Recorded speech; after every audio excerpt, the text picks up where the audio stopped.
Firavun'u öldürdüm. Bu sözler suikastçısı Halet İslambulli'nin ağzından döküldü. Firavun ile kastettiği Mısır Devlet Başkanı Enver Sedat'tan başkası değildi. Mezar taşında Mümin Başkan yazan Enver Sedat.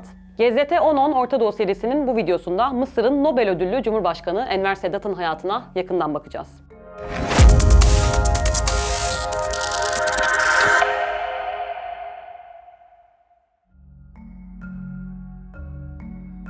Enver Sedat 1918 yılı Aralık ayında Kahire'nin yaklaşık 80 kilometre kuzeyinde bereketli Nil Deltası'nın köylerinden birinde Mit Ebul Kum'da doğdu. Ailenin yeni doğan bebeklerine Osmanlı Paşası Enver Paşa'ya ithafen Enver adını verdiği söylenir. Sedat'ın babası İngiliz ordusunda görevli sivil bir memurdu ve görevi gereği yıllarca o dönem Mısır'ın bir parçası olan Sudan'da bulundu. Baba Sudan'da görevliyken annesiyle tanıştı ve evlendi. Enver Sedat teninin siyahi rengini annesinden miras aldı. Baba eşini doğum arifesinde Mısır'a ailesinin yanına gönderdiği için Enver Sedat Sudan'da değil Mısır'da babasının köyünde doğdu ve burada babaannesinin yanında büyüdü. Enver Sedat'ın hayatı boyunca hasretle hatırlayacağı Mit Ebul Kum'daki hayatı 6 yaşındayken sona erdi. Zira babası İngiliz tümgenerali Lee Stack'ın Sudan'da suikastla öldürülmesinin ardından işini kaybetmiş ve Mısır'a geri dönmüştü. Aile Kahire yakınlarındaki Kubri El Kubba kasabasına taşındı. Sedat, Mit Ebul Kum'daki Kur'an okulunda başladığı eğitimine burada devam etti ve ailenin kısıtlı imkanlarına rağmen eğitimini tamamladı.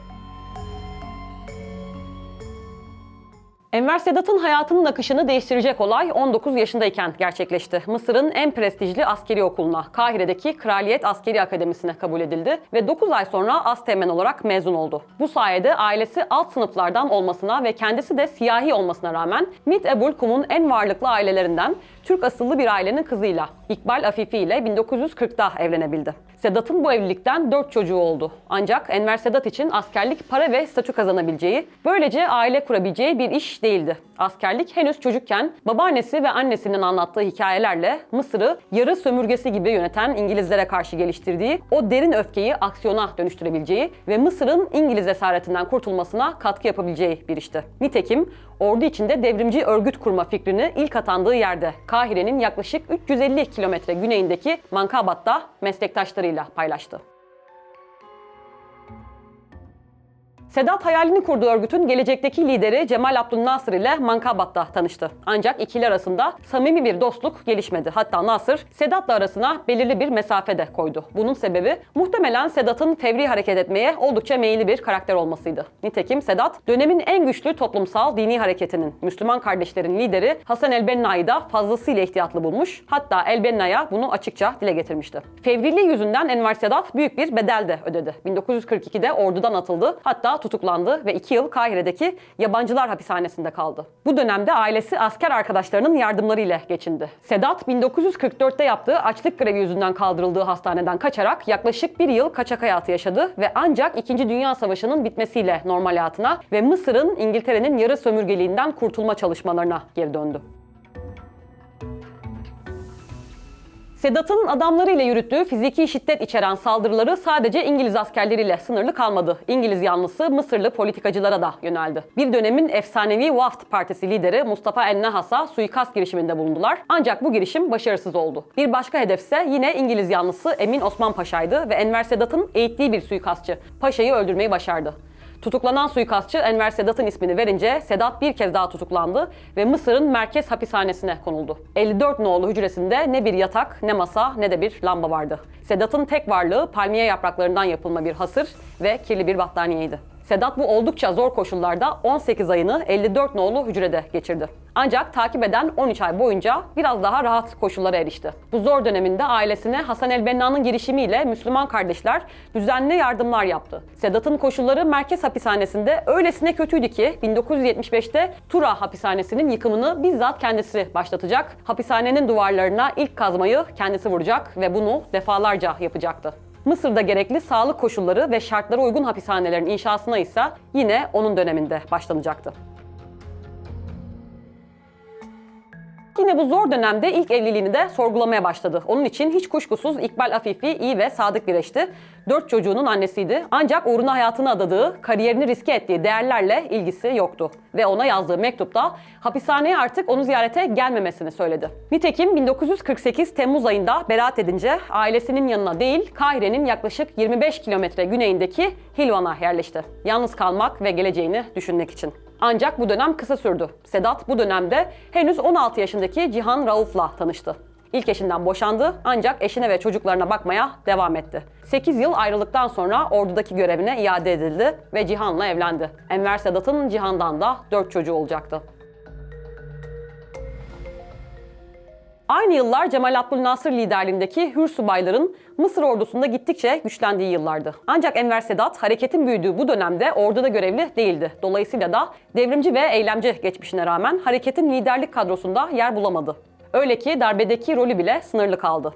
Hatta darbe gecesi yeni eşi Cihan'la başrolünde geleceğin Amerikan Başkanı Ronald Reagan'ın oynadığı bir filmi izlemek üzere sinemaya gitmişti ve darbenin yapıldığını evine döndüğünde öğrendi. Darbe sonrası iktidarı devralan Devrimci Komuta Konseyi'ne Nasır'ın kişisel inisiyatifi sayesinde üye olabildi. Ancak takip eden 18 yıl boyunca rejimin en güçlü adamları arasına giremedi. Mesela ilk 2 yıl konseyin diğer bütün üyelerinin aksine bakan olarak atanmadı. İlk görevi konseyin resmi yayın organı Cumhuriyet'in genel yayın yönetmenliğini üstlenmekti. Darbeden 2 yıl sonra devlet bakanı olarak atandı.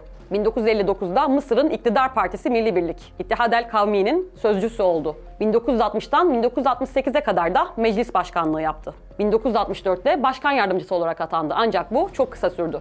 5 yıl sonra tekrar başkan yardımcısı olarak atandığında bile bunun sebebi Enver Sedat'ın rejimin en güçlü adamlarından birisi olması değildi. Bilakis ömrünün sonuna doğru daha da paranoyaklaşan Nasır'ın en güvenilir gördüğü kişi olduğu için bu kritik göreve atandı. Ve o başkan yardımcısı iken Cemal Abdülnasır hayatını kaybetti. Enver Sedat başkanlığı ilk önce vekaleten üstlendi, sonra ise Mısır devlet başkanı oldu. Aslında Nasır yıllarında kritik görevler üstlenmemesi Enver Sedat için önemli bir avantajı oldu. Zira Nasır'ın aldığı sorunlu ve hatalı kararlar ve takip ettiği iktisadi politikalardaki şahsi sorumluluğunu rahatlıkla ve ikna edici bir şekilde inkar edebildi. Muhtemelen de o kararlarda herhangi bir sorumluluğu yoktu. Enver Sedat rejimin en güçlü ismi değildi. Ancak var olan isimler arasında Mısır ve rejim için yeni bir sayfa açabilecek tek kişiydi. Nitekim devlet başkanı olduktan 7 ay sonra devrimin tasihine girişti. İlk olarak Nasır döneminin en güçlü isimlerini görevden aldı. Başkan yardımcısı, savunma bakanı, istihbarat başkanı, İçişleri Bakanı, İletişim Bakanı tutuklandı ve darbe girişiminde bulunmakla yargılandılar. Sedat ayrıca Nasır döneminde devlet düşmanı ilan edilen Müslüman Kardeşler Hareketi'nin de rehabilitasyonunu başlattı. Hareketin hapisteki liderleri birer birer salıverildi. Böylece hareketin tekrar yükselişi başladı.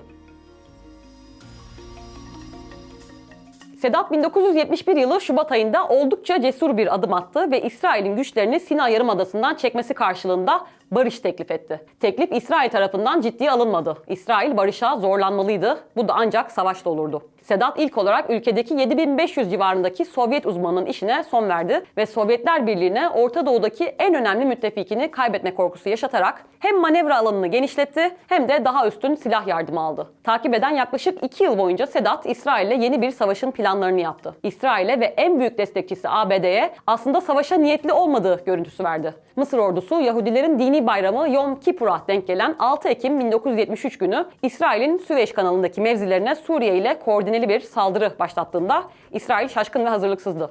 Mısır ordusu geçilemez denilen Berlev savunma hattını aştı ve savaşın ilk 24 saatinde kanalın doğu kıyısında 15 kilometrekarelik bir alanı kontrolü altına aldı.